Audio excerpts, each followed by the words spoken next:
సర్వమంగళ మాంగళ్యే శివే సర్వార్థ సాధకే శరణ్యే త్రయంబకే దేవి నారాయణి నమోస్తుతే. జ్యోతిషాభిమానులందరికీ నమస్కారం. తెలుగు సంవత్సరం శ్రీ పరాభవ నామ సంవత్సరం ఉగాది పండుగ శుభాకాంక్షలతో మనకు ప్రతి సంవత్సరము కూడా తెలుగు సంవత్సరం ప్రారంభమైనప్పుడు ఆ సంవత్సరానికి ఒక నామం పేరు ఉండేటువంటి సాంప్రదాయం ఉంది. ఈ రకంగా మనకు 60 తెలుగు సంవత్సరాలు ఉన్నాయి. 60 తెలుగు సంవత్సరాలకి 60 తెలుగు సంవత్సరాల పేర్లు ఉన్నాయి.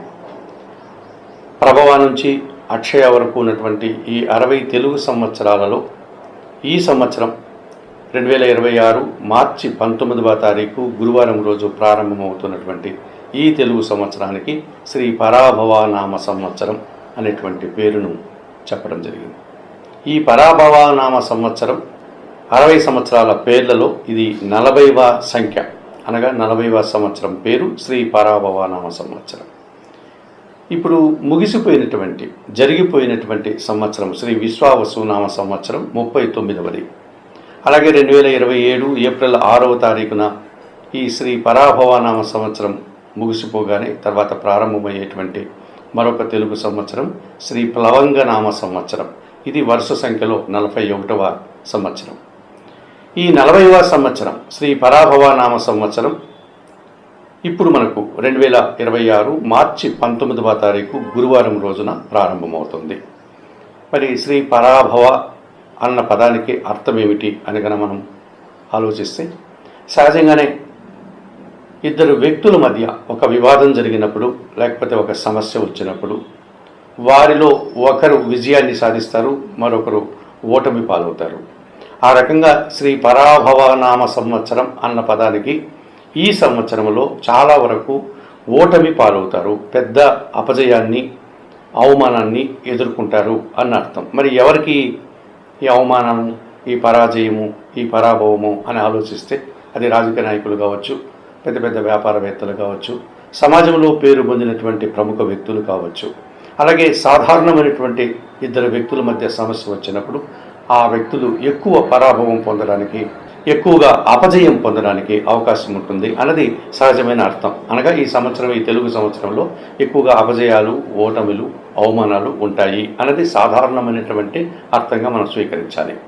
ఇక దీన్ని మనం ఆధ్యాత్మిక భావనతో బాగా మనం పరిశీలిస్తే గన ఈ పరాభవ నామ సంవత్సరం అన్న పదానికి అర్థం ఏమిటి, మన పెద్దవాళ్ళు ఈ పదాన్ని ఎందుకు నిర్దేశించడం జరిగింది ఈ సంవత్సరానికి అని కనుక ఆలోచిస్తే, మనలో ఉన్నటువంటి అంతఃశత్రువులు ఎవరైతే ఉన్నారో, అరిషద్ వర్గాలు అని ఏదైతే మన పెద్దలు చెప్పారో, ఈ కామ, క్రోధ, లోభ, మోహ, మద, మాత్సర్యాలు ఏవైతే ఉన్నాయో ఈ 6 శత్రువులను ఓడించండి. ఆ శత్రువులు ఓడిపోవాలి. మనిషి అనేవాడు నీతిగా, నిజాయితీగా, నిగర్విగా, మానవత్వం ఉన్న మనిషిగా వాడు విజయం సాధించాలి. ఈ శత్రువులు ఏదైతే ఉన్నాయో అరిషద్ వర్గాలు, వాటికి అపజయం రావాలి అన్నది దీని యొక్క అంతరార్థం.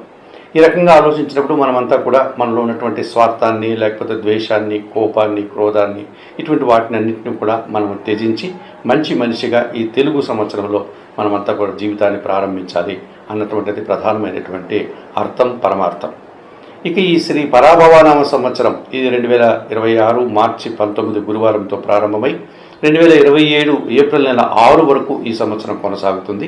ఈ సంవత్సరంలో గ్రహాల యొక్క స్థితిగతులు కూడా మనం పరిశీలిస్తే, ప్రధానంగా మనకు ఈ సంవత్సరము ధనస్సు రాశికి, మీనరాశికి అధిపతి అయినటువంటి ప్రముఖ గ్రహము దేవగురువు బృహస్పతి గురువు జూన్ 2 వరకు మిథున రాశిలోనే సంచారం కొనసాగిస్తాడు. జూన్ 2 తర్వాత ఆయన కర్కాటక రాశిలోకి ప్రవేశిస్తాడు. కర్కాటక రాశిలో ఆయన ఉచ్చ స్థానాన్ని పొందుతాడు. ఆ రోజు నుంచి మనకు యమునా నదికి పుష్కరాలు కూడా ప్రారంభమవుతాయి.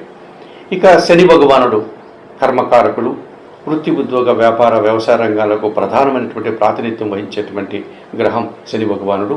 ఈయన మకర, కుంభరాశులకు అధిపతి. ఈ శని భగవానుడు మీన రాశిలోనే ఈ తెలుగు సంవత్సరం అంతా కూడా తన యొక్క ప్రయాణాన్ని కొనసాగిస్తారు. ఇక మనం ప్రముఖంగా మాట్లాడుకునేటువంటి ఛాయాగ్రహాలైనటువంటి రాహుకేతువులు ఇద్దరు కూడా 2026 డిసెంబర్ 5 వరకు కుంభరాశిలో రాహువు సంచారాన్ని కొనసాగించి డిసెంబర్ 5 తర్వాత ఆయన తిరోగమనంలో మకర రాశిలోనికి ప్రవేశిస్తాడు. అలాగే సింహరాశిలో ఉన్నటువంటి ఈ కేతువు డిసెంబర్ నెల అనగా 2026 డిసెంబర్ 5 వరకు సింహరాశిలోనే తన ప్రయాణాన్ని కొనసాగిస్తాడు. ఆ తర్వాత అతను కర్కాటక రాశిలోనికి తిరోగమనం ద్వారా ఆయన వెనకకు వెళ్తాడు. అనగా డిసెంబర్ 5 తర్వాత ఈ రాహుకేతువులు ఇద్దరూ కూడా మకర రాశిలోనేమో రాహు ఉంటాడు, కర్కాటక రాశిలోనేమో కేతు ఉంటాడు. డిసెంబర్ 5 వరకు కుంభరాశిలో రాహు ఉంటాడు, సింహరాశిలో కేతు ఉంటాడు. ఈ రకంగా గ్రహాల యొక్క స్థితిగతులు మనకి తెలుగు సంవత్సరంలో ఉన్నాయి. వీటిని ఆధారంగా చేసుకొని ఇప్పుడు మనం 12 రాశులు అనగా ద్వాదశ రాశుల యొక్క వార్షిక ఫలితాలని ఇప్పుడు మనము చెప్పుకుంటాం. తులారాశి వారు శ్రీ పరాభవానామ సంవత్సరంలో తులారాశి వారికి ఉగాది పండుగ శుభాకాంక్షలతో వార్షిక ఫలితాలు. తులారాశి వారు ఒక సమయస్ఫూర్తిని కలిగి వృత్తి ఉద్యోగ వ్యాపారాల్లో తెలివితేటలతో లౌకిక జ్ఞానంతో వారు ముందుకు వెళ్ళేటువంటి వాతావరణం కనిపిస్తుంది. వృత్తి ఉద్యోగ వ్యాపార వ్యవసాయ రంగాల్లో తులారాశి వారు సమయస్ఫూర్తితో ఎక్కువగా కార్యక్రమాలు చక్కదిద్దుకుంటూ కాస్త స్వార్థపూరితమైనటువంటి భావాలు ఉన్నప్పటికీ కూడా దాన్ని బయటికి కనపడనీయకుండా సమాజంలో రాణించేటువంటి మనస్తత్వం, మాట తీరు, జీవన విధానం మనకు ఎప్పుడూ కనిపిస్తూ ఉంటుంది. ఈ తులారాశి వారి గురించి మనం మాట్లాడుకునేటప్పుడు చిత్తా నక్షత్రం 3, 4, 2 పాదాల వారు, స్వాతి నక్షత్రం 1, 2, 3, 4 పాదాల వారు, విశాఖ నక్షత్రం 1, 2, 3 పాదాల వారు, ఈ 9 నక్షత్ర పాదాల వారిని మనం తులారాశి వారిగా పిలుస్తాం. ఈ తులారాశి వారికి శ్రీ పరాభవనామ సంవత్సరంలో ఆదాయం 5, వ్యయం 14, గౌరవం 6, అవమానం 3గా చెప్పడం జరిగింది.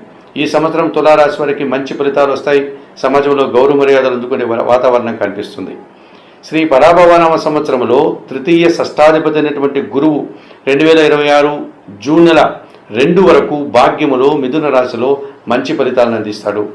జన సహకారం బాగుంటుంది, సమాజంలో పెద్దల సహకారం బాగుంటుంది, పోటీ ప్రపంచంలో నూతన అవకాశాలు చేజిక్కించుకుంటారు, విద్యార్థులు పరీక్షల్లో మంచి ఉత్తీర్ణత సాధించుకుంటారు, సమాజంలో గౌరవ మర్యాదలు అలాగే వృత్తి ఉద్యోగ వ్యాపారాల్లో అభివృద్ధిని మీరు పొందగలుగుతారు. జూన్ 2 తర్వాత ఈ తులారాశి వారికి గురువు 10వ భావంలోనికి ప్రవేశించడం వల్ల వృత్తి ఉద్యోగ వ్యాపారంలో పనిభారం పెరుగుతుంది, కష్టం అధికమవుతుంది, జన సహకారం బాగా లోపిస్తుంది, పోటీ ప్రపంచంలో మీరు వెనకడుగు వేస్తారు, విద్యార్థులకు ప్రతికూల ఫలితాలు వస్తాయి. ఇటువంటి ఇబ్బందులను జూన్ 2 తర్వాత మీరు ఎదుర్కోవాల్సి ఉంటుంది. ఇక తులారాశి వారికి చతుర్థ పంచమాధిపతి అయినటువంటి శని భగవానుడు మీనరాశిలో ఈ సంవత్సరం అంతా షష్టమ భావంలో 100% శుభఫలితాలను అందిస్తున్నాడు. కుటుంబంలో కొన్ని శుభ కార్యక్రమాలు నిర్వహిస్తారు, అలాగే మీ ఆలోచనలు కలిసి వస్తాయి, సంతానం విషయంలో శుభవార్తలు అందుకుంటారు, పనివారి సహకారంతో ఇంట బయట చాలా పనులు పూర్తి చేస్తారు, వ్యవసాయ రంగంలో మంచి ఫలితాలు అందుకుంటారు, వృత్తి ఉద్యోగ వ్యాపారాల్లో కూడా రాణిస్తారు. ఈ రకంగా శని భగవానుడు మీకు షష్టమ భావంలో 100% శుభఫలితాలను అందిస్తున్నాడు తులారాశి వారికి ఈ తెలుగు సంవత్సరంలో. అలాగే తులారాశి వారికి పంచమ భావంలో రాహువు ఈ సంవత్సరం ప్రతికూల ఫలితాలను అందిస్తాడు. డిసెంబర్ 5 తర్వాత చతుర్థ భావంలో కూడా ఆయన ప్రతికూల ఫలితాలను అందిస్తాడు. అనగా పంచమ చతుర్థ భావాల్లో సంచరించేటువంటి అనగా కుంభ మకర రాశుల్లో సంచరించేటువంటి రాహు ఈ సంవత్సరం అంతా మీకు ప్రతికూలంగా సంచరిస్తున్నాడు. ఈ రకంగా మీరు మీ ఆలోచనలు కొన్ని దుబారా ఆలోచనలుగా ఉంటాయి, దుబారా ఖర్చులు చేస్తారు, సమాజంలో కొన్ని ఇబ్బందులను అనగా కొన్ని సాంప్రదాయాలకు వ్యతిరేకంగా సమాజంలో జనాలు హర్షించని విధంగా కొన్ని కార్యక్రమాలు చేసి మీరు నిందలు పాలవుతారు. విదేశీ వ్యవహారాలు ప్రతికూలంగా ఉన్నాయి, దుబారా ఖర్చులు చేస్తారు, దుబారా ఆలోచనలు చేస్తారు, కుటుంబంలో అశాంతికి గురయ్యే సంఘటనలు కొన్ని జరుగుతాయి. తులారాశి వారు ఈ సంవత్సరం విద్యార్థులు కానీ ఉద్యోగులు కానీ వ్యాపారవేత్తలు కానీ నూతన ఉద్యోగాలు నూతన వ్యాపారాలు మీరు ప్రారంభించకండి, ప్రయత్నం చేయకండి, విదేశాలకు వెళ్ళాలన్నటువంటి ఆలోచన మానుకోండి. ఈ రకంగా మీరు ఈ పంచమ భావంలో రాహువు చతుర్థ భావంలో రాహువు మీకు ప్రతికూలంగా సంచరిస్తున్నాడు. ఎటువంటి వ్యక్తుల్ని నమ్మాలి, ఎటువంటి కార్యక్రమాలు నిర్వహించాలనే విషయంలో మీరు ఆచితూచి నిర్ణయం తీసుకోకపోతే ఇబ్బందులు కొన్ని తెచ్చుకుని వారు అవుతారు. ఇక డిసెంబర్ 5 వరకు కేతువు లాభంలో సంచరిస్తున్నాడు. మీకు ఈ సంవత్సరం భగవంతుని ఆశీస్సులు బాగా ఉంటాయి, తీర్థయాత్రలు చేస్తారు, పూజాది కార్యక్రమాలు నిర్వహిస్తారు. డిసెంబర్ 5 తర్వాత దశమ భావంలో కేతు మీకు 50% శుభఫలితాలను అందిస్తాడు. అనగా ఈ సంవత్సరం మీకు శని భగవానుడు పూర్తిగా సహకరిస్తున్నాడు. లాభ దశమ భావాల్లో కేతు మీకు పూర్తిగా మంచి ఫలితాలని భగవంతుని ఆశీస్సుల్ని నిరాడంబరతని అందిస్తున్నాడని చెప్పవచ్చు. అలాగే జూన్ 2 వరకు గురువు మీకు అనుకూలంగా ఉన్నాడు. ఇక రాహు అయితే పంచమ చతుర్థ భావాల్లో పూర్తిగా ప్రతికూలంగా సంచరిస్తున్నాడు. అలాగే తులారాశికి అధిపతి మరియు అష్టమాధిపతి అయినటువంటి వృషభ రాశికి అధిపతి అయినటువంటి శుక్రుడు ఈ సంవత్సరం మీకు 50 నుంచి 60% శుభఫలితాలను అందిస్తారు. నూతన ఉద్యోగాలు కానీ లేకపోతే ఉద్యోగంలో పదోన్నతులు కానీ లేకపోతే నూతన గృహంలో ప్రవేశించడం కానీ, భూములు కొనుగోలు చేయడం కానీ, వాహనాలు కొనుగోలు చేయడం కానీ, శుభ కార్యక్రమాలు నిర్వహించేటువంటి కార్యక్రమాలంతా కూడా శుక్రుడు ఈ సంవత్సరం మీకు ప్రసాదిస్తాడు. అలాగే ద్వితీయ సప్తమాధిపతి అయినటువంటి కుజుడు 2026 2వ తారీఖు నుంచి ఆయన మే నెల 11 వరకు కూడా మీకు 45 రోజులు అనుకూలంగా సంచరిస్తాడు. అలాగే 2026 సెప్టెంబర్ 21 నుంచి డిసెంబర్ నెల 6వ తారీఖు వరకు కూడా ఇంచుమించుగా 6 నెలలు అనుకూలంగా ఉన్నారు. రియల్ ఎస్టేట్ రంగంలో పనిచేసే వారికి, తులారాశి వారికి ఈ సంవత్సరం డిసెంబర్ తర్వాత మంచి ఫలితాలు వచ్చే వాతావరణం ఉంటుంది. భూములు కొనుగోలు చేయడం, భూమి వల్ల లాభాలు అందుకోవడం, లేకపోతే ఇంటి నిర్మాణం చేపట్టడం, తద్వారా లాభాలు పొందే పరిస్థితి ఈ సంవత్సరం మీకు కనిపిస్తుంది. మరి ఈ శ్రీ పరాభవనామ సంవత్సరంలో తులారాశి వారు జూన్ 2 తర్వాత దశమ భవనానికి గురువు ప్రవేశిస్తున్నాడు కనుక దత్తాత్రేయ స్వామి వారి దర్శనం, గురుచరిత్ర పారాయణం, శనగలను దానం చేయడం, గోవులకు ఆహార పానీయాలు అందించడం కార్యక్రమాల వల్ల గురుబలాన్ని మరింతగా మీరు పెంచుకోవడానికి అవకాశం ఉంటుంది. అలాగే రాహు పూర్తిగా ప్రతికూలంగా సంచరిస్తున్నాడు.